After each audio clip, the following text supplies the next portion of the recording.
Chers téléspectateurs, mesdames et messieurs, bonjour et bienvenue sur la plateforme de la télé-renaissance. C'est le journal en langue française. Le parti Sahwanya Frodebou n'a pas envoyé ses représentants au sein de la commission électorale provinciale indépendante CEPI. L'annonce est de Frédéric Bamvouguinyumvila, président de ce parti, qui dit qu'accepter d'entrer dans cette commission serait de soutenir l'amendement de la Constitution et l'enterrement de l'accord Arusha. Suivez à ce propos Frédéric Bamvouguinyumvila. Bon, ne fait pas de commentaires outre mesure, parce que le 19, quand nous avons sorti la dernière déclaration, nous avons montré que le parti Sahwanya Frodebou ne peut pas faire partie de tous ces montages visant la révision de la Constitution, une révision qui va définitivement mettre au rencard l'accord d'Arusha, alors que ces deux fondamentaux avaient fait preuve d'amener la paix dans notre pays. Donc, par conséquent, nous ne pouvons en aucun cas participer à quelque étape que ce soit. Et si nous le faisions, ce serait nous lier nous-mêmes sur le plan politique. Donc, on ne peut pas le faire. Et nous avons dit que il n'y aura pas les membres du Frodebou qui vont participer dans ce faux jeu de révision de constitution. Les gens qui acceptent d'en faire partie, c'est leur affaire. Poser les questions pour qu'ils vous disent ce qu'ils cherchent là-dedans. Mais j'ai l'impression que les gens veulent être des opportunistes et dire voilà, c'est l'occasion, même si nous l'avons condamné hier, maintenant on doit l'aider, il faut qu'on l'aide, l'État doit monter une constitution. Mais c'est pas comme cela qu'on change une constitution, qu'on revoit une constitution. Ça a des procédures et puis ça a des exigences, surtout les exigences contenues dans l'article 299 de la Constitution. Ce n'est pas le moment de revoir la Constitution aujourd'hui.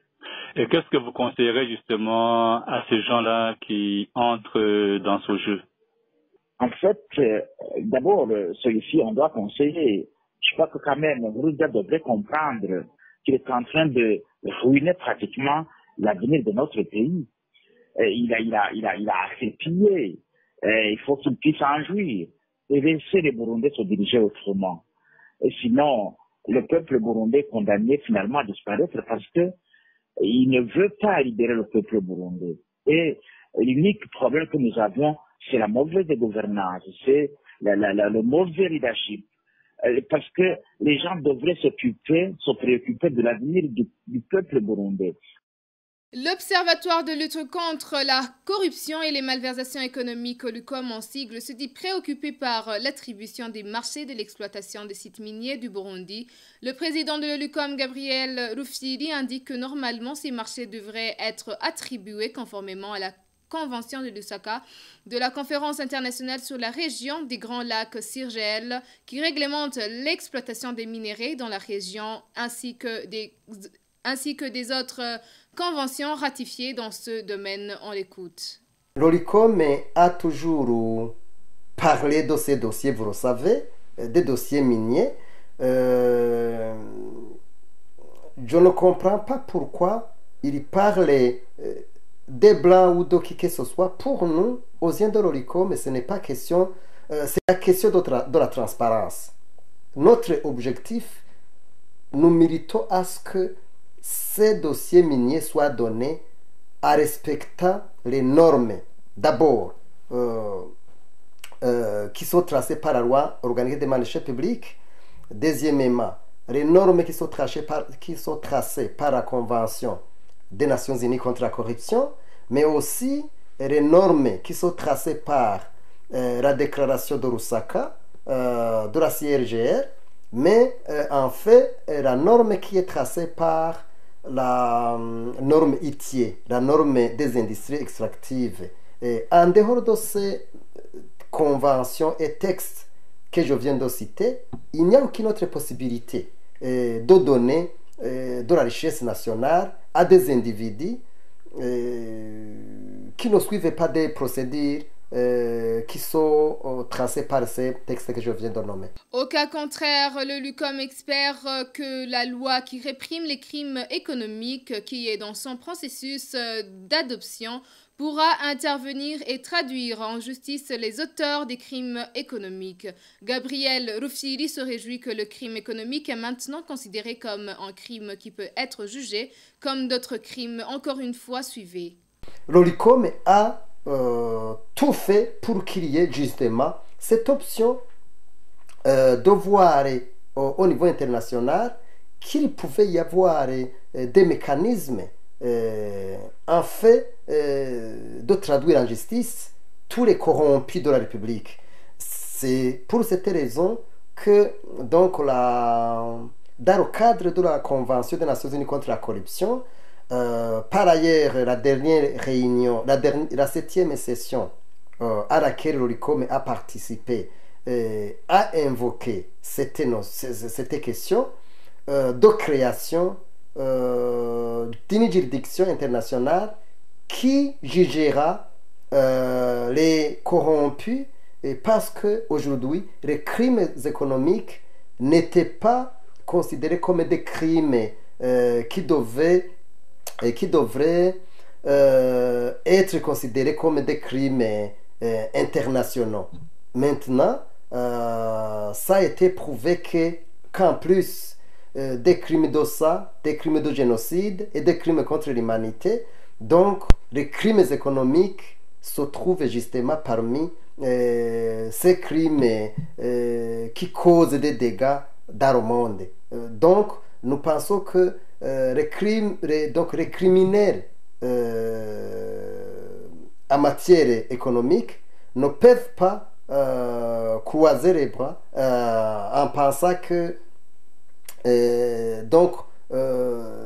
ces crimes ne seront pas jugés. Maintenant, il y a ce processus qui va voir le jour d'ici peu.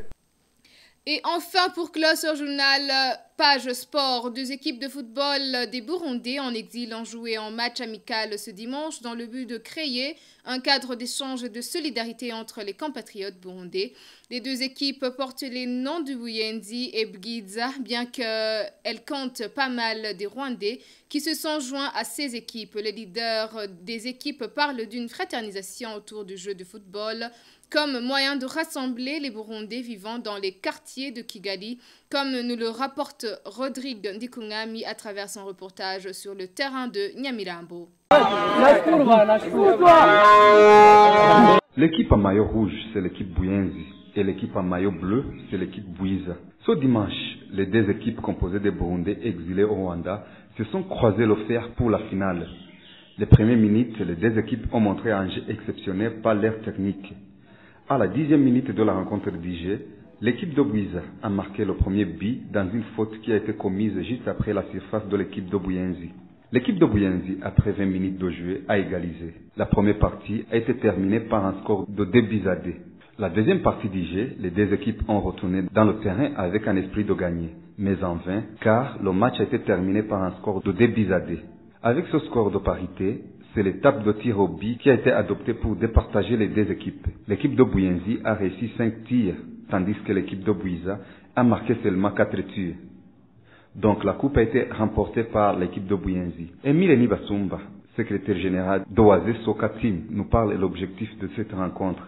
Vous savez que nous venons de passer plus de 2 ans ici au Rwanda et les Rwandais nous ont bien accueillis et ils nous hébergent, ils nous donnent la plupart de ce dont nous avons besoin et donc nous avons décidé de former une équipe de football. C'est une équipe de football, mais aujourd'hui c'est une équipe de football, mais c'est devenu une famille parce qu'on s'entraide et on échange des idées et c'est l'unité, c'est la solidarité et donc tout ça est dans cette équipe de football. Et donc nous avons trouvé ça, nous avons décidé de trouver une plateforme où nous pouvons nous rencontrer, où nous pouvons échanger des idées, où nous pouvons nous entraider. Et donc c'est ça qui nous a motivés donc, pour fonder cette équipe Oase Soka Team. Le capitaine de l'équipe de Buyenzi, lui, nous parle des techniques qu'ils ont utilisées pour gagner cette rencontre. Nous nous sommes bien préparés pour que nous puissions gagner cette rencontre. Et nous avons obéi au conseil que notre coach nous a donné. Nous sommes une équipe très soudée, on ne se chamaille pas, on applique seulement ce que notre coach nous demande. et nous n'avons pas eu de problème.